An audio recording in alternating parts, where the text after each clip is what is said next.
Welcome to Fictionland. Today's episode entails the origins of our favorite son of Odin, Thor, the god of thunder.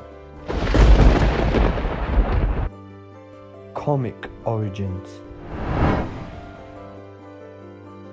Thor is a god from the lore of Norse mythology.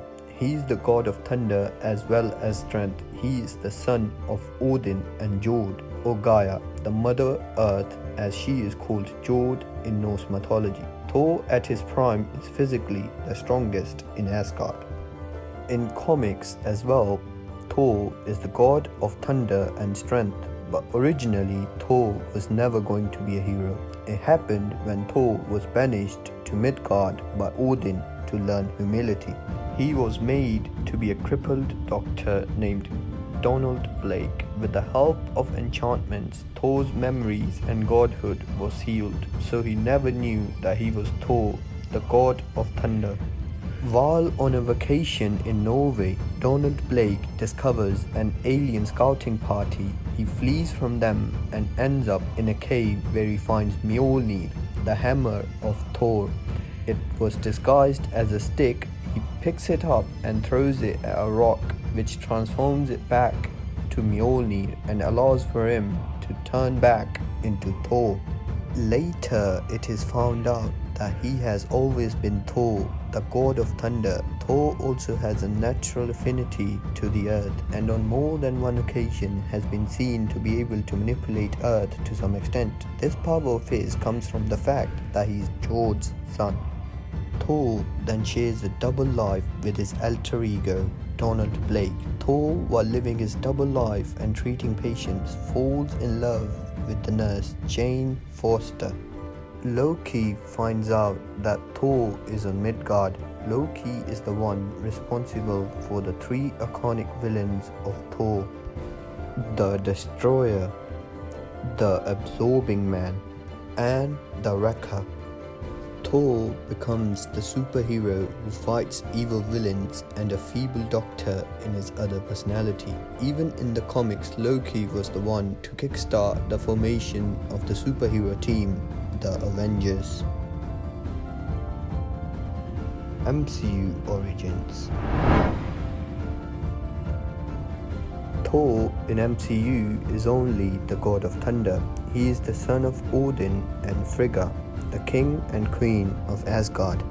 As Thor was going to ascend to the throne of Asgard, frost giants came to claim an artifact that was gone a few centuries ago. Against Odin's orders, Thor, along with Sif and the Warrior Three, went to the Jotunheim to fight the frost giant. King Lofi wasn't pleased with that and didn't like the fact, and just when King Lofi was about to kill them on the battlefield, Odin came and rescued the Asgardians. Thor was banished to Midgard by Odin to learn humility without any of his godly powers. Here he meets the astrophysicist Jane Foster and falls in love with her. Loki, taking his chance, ascends the throne while Odin was in his Odin sleep. I know it sounds ridiculous. Odin is like Batman. He adds Odin to everything like Batman does with Bat. Loki catches on to Thor being in Midgard and sends the Destroyer after Thor. When Thor sees that Sif and Warrior 3 get defeated by the Destroyer, he offers himself instead, which makes him worthy again, and he finally wields the Mjolnir once more as the god of thunder. Differences between the MCU and the comics Thor.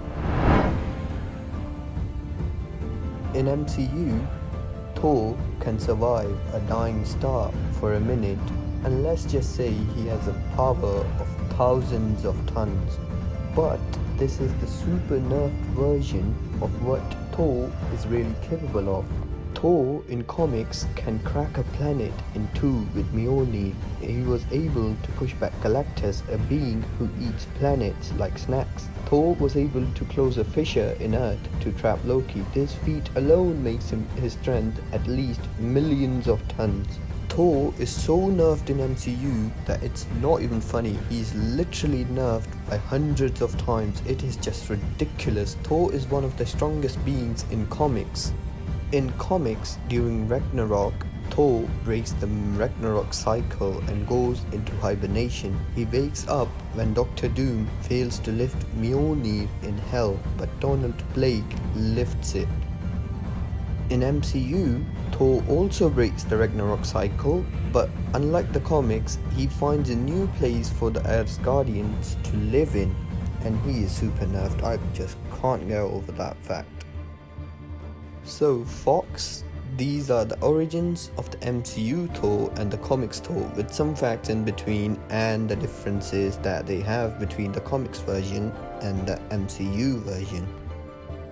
If you liked the video, then please like, share, comment and subscribe to the channel. See you in the next episode of Fictionland.